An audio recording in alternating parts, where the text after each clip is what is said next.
Mic check 1 2 1 2. So the Nintendo 64 is not at all an uncommon system. In fact, I think it's probably one of the more popular systems that Nintendo has offered. And it saw a lot of attention, especially during the pandemic, from those looking to recapture some of that nostalgia from their childhood. Now, there are a number of N64 games that we're well aware of because these games have been re-released time and time again on some of Nintendo's later consoles. However, there are six not so common N64 games that I have in my collection that I thought I'd share because I think they may offer N64 players and users just a different type of experience on the console. Now, we're all familiar with some of the classics like Super Smash Bros. This is where it all started when it comes to the Smash series. We're familiar with games like Banjo and Kazooie, right? This is a Nintendo classic. Donkey Kong 64. I remember playing this with my cousins growing up. And then, of course, the legendary Zelda Ocarina of Time.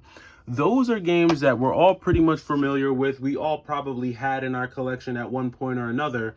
And those are the games that kind of really helped the Nintendo 64 stand out as a console, right?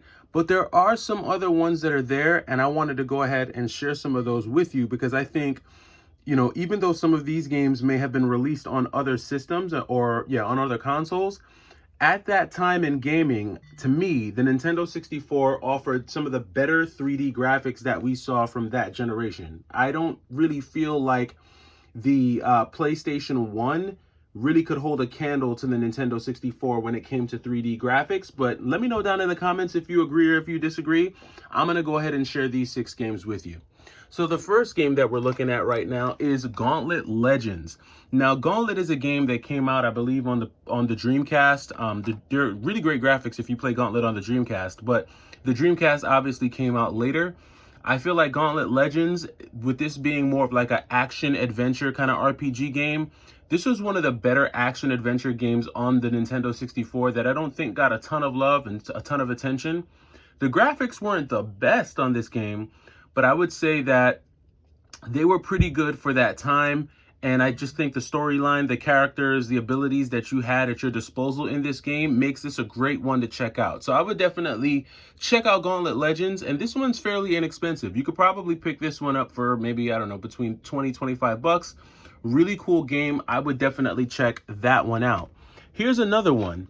So Mega Man 64. Now, on the PlayStation 1, this was released as Mega Man Legends. So you're probably more familiar with this in the Mega Man Legends format because I think Mega Man Legends received more popularity and notoriety than necessarily Mega Man 64. But essentially, they're the same game. In my opinion, I think the N64 was a better way to play it. I think the Nintendo 64 controller worked better with the gameplay. Again, you can argue me down in the comments below. I think I did a video not too long ago talking about how the PS2 and the PS1 had the best controller. But there were some games that were just built for N64. I'll give you an example.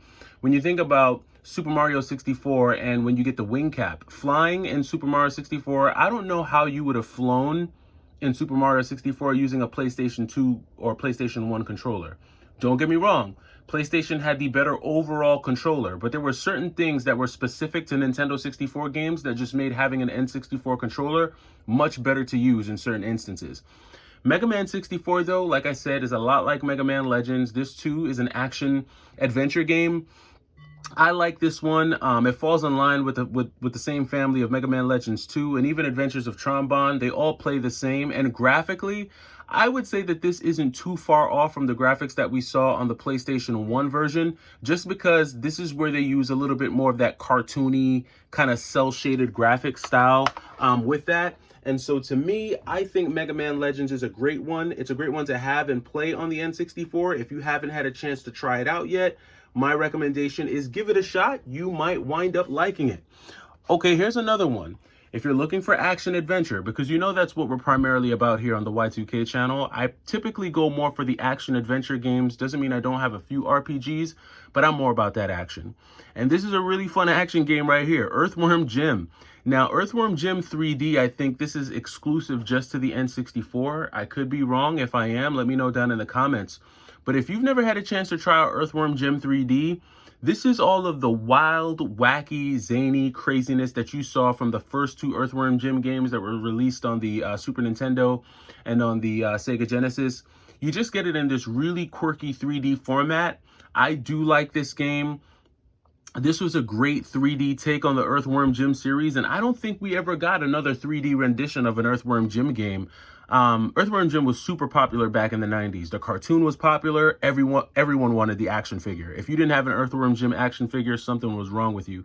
But this is a pretty cool game released by Rare, and I think the music and the gameplay is good on this one. This will be a different experience, and if you haven't checked this one out, I definitely recommend trying that one out. Earthworm Jim 3D. It's a little bit different. It definitely has some more of that crude Earthworm Jim humor, but I think you will appreciate it if you give that one a shot. Next up, we have more of a shoot 'em up. Now, the N64 isn't known for their shoot 'em up games. We all know that, but you know, I am a shoot 'em up lover, so I have to have at least one shoot 'em up on every single one of my consoles. And so Star Soldier Vanishing Earth was definitely one that I wanted to have for my N64 collection. I only have 10 games in my Nintendo 64 collection, by the way. But Star Soldier is pretty cool. It plays a little bit like Race Storm. So if you've ever played Race Storm on the PlayStation 1, it plays with this, like, it's kind of like 3D, 2.5D style graphics. That's kind of how it works. It's definitely a slower pace than Race Storm. I don't think the game has this as fast of a pace as you would see in a Race Storm. It's definitely slower. But it's a cool one. This isn't like the best shoot 'em up that you're ever gonna play, but for what it's worth on the N64, I think they did a good job with it. I haven't beaten it. I have gone probably to level 4 or 5, and then, you know, I just my ship gets blown up. But this is a cool one, and if you do have an N64 and you are a fan of shoot 'em ups, they are available on the N64, and Star Soldier is one that you may want to check out. Like I said, plays a lot like Race Storm. If you like Race Storm, you may like Star Soldier. All right, next up, we have another action-adventure game, and that's Duck Dodgers. Now, this plays a lot like Earthworm Jim. It's a 3D action-adventure game, but the graphics are more similar to like Wile E. Coyote. So like sheep, there's a game on PlayStation 1. It's called Sheep Herder or Sheep Herd. It's one of the games with Wile E. Coyote on the cover. I can't remember the name of it, but if you do remember the name, let me know down in the comments. Whenever it came to these like Warner Brothers games, they took full advantage of, I don't think it's cell shaded, but the way the graphics are done, they're done kind of in that same like cartoon style, but 3D.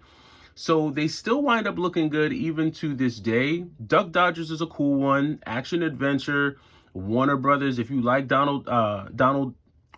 Daffy Duck games, you'll definitely like this one. This is not one that's super common, and I don't really hear a lot of people talking about Duck Dodgers. But if you want to look up gameplay footage, you can definitely look up the name on YouTube, and you'll see the graphics are decent for that time, and it's a cool adventure game. It's not super long, but I think it's one that will give you a good time. It's not like an RPG game or anything that takes super long to beat, but it does have that really cool Warner Brothers theme behind it, and I think it's one that's worth checking out. And then the last N64 game in my collection, which you can see here, is of course Conker's Bad Fur Day. Now, I was not aware as to how mature this game is until I actually played it. I think it's all masked and the cutesy furry, you know, stuffed bear whole deal. But this is definitely a mature game, and I think I got to the level where you're having to like fight doo-doo. You're literally fighting like a blob of doo-doo. That it threw me for a loop, man. This is like the dark version of like Mario 64. Like, you know how Mario 64 is so bright and sunny and cheery and cutesy? Conker's Bad Fur Day is the exact opposite of that. This game is crude. It has crude humor. I don't like the fact that you can't skip through the opening credits. That's the part that sucks. But nevertheless, it's a cool one. This one is a rare one. It's probably one of the more rare and expensive, probably the most expensive N64 game in my collection. But definitely one worth checking out. Not one that you will see every day. And I think there's a spin-off that went to the Dreamcast. I think it's like Fur Fighters or something like that. If those two games are related, let me know down in the comments. But Conker's Bad Fur Day is definitely one that's a little bit more off the beaten path that you may want to check out. And that does it for my small but mighty N64 collection. You see the ones that are more common off to the left, and then you have some of the more uncommon ones on the right. But let me know what you think down in the comments. Are these some cool N64 games? Are there any other off the beaten path cool N64 games that I don't know about? Let me know. It's the Y2K Collector. Take it easy.